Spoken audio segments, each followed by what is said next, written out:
Tarde o temprano, llega un punto en que nos hacemos preguntas sobre la vida que llevamos. Es como si de pronto sintiéramos que los pasos andados carecieran de valor. ¿Estoy donde quiero estar? ¿Soy feliz haciendo lo que hago? ¿Es esto lo mejor que puedo hacer o el mejor lugar donde puedo estar? Cada día somos bombardeados por mensajes que nos dicen cómo deberían ser nuestras vidas. Mensajes que utilizan valores inflados e inventados y que no buscan otra cosa que elogiar a quienes siguen la norma y denigrar a los que no. Palabras y discursos que son mecanismos de control. Un control que poco a poco se nos va quitando sigilosamente de las manos. Y no hay nada más grave para un ser humano que sentir que está perdiendo esa libertad. Para algunos, sin embargo, está bien que otros tengan el control.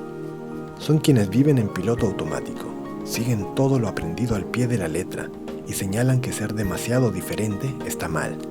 Para ellos, perseguir sueños equivale a perder el tiempo. Y cuando el manual de la vida no les funciona, culpan al gobierno, a la religión, a sus jefes, a sus parejas, a las leyes y al mundo, pero nunca a sí mismos, porque en el fondo, la gran verdad de todas es que no tienen el control de sus propias vidas.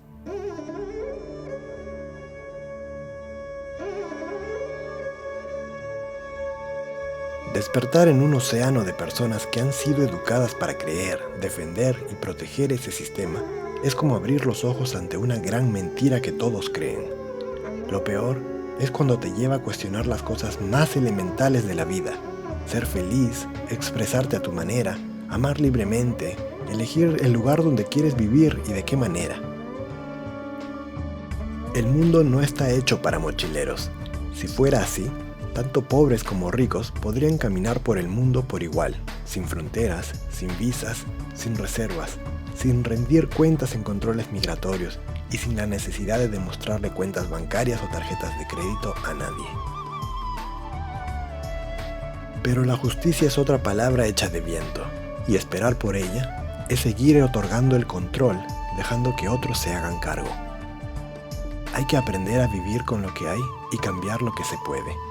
Hay que moverse esquivando problemas y abriendo un camino que nos lleve a ese maravilloso lugar donde las cosas son como queremos.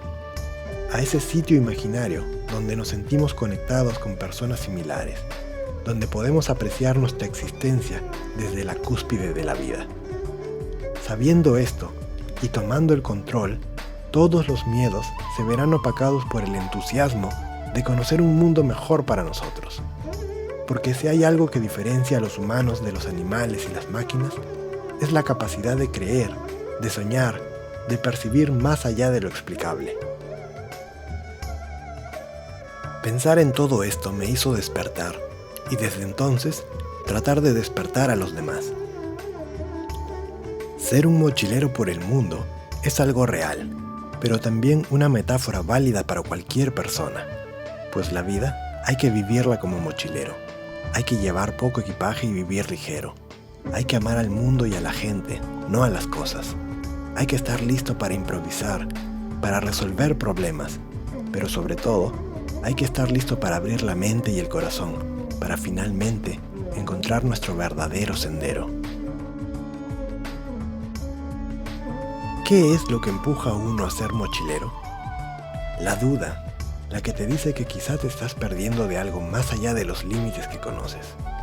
Las ganas de cambiarte a ti y al mundo, y la sed de conocimiento. Que estas sean, pues, la brújula de tu destino. Gracias por ver este video, soy Nelson Mochilero y te pido que me ayudes a rescatar a más personas.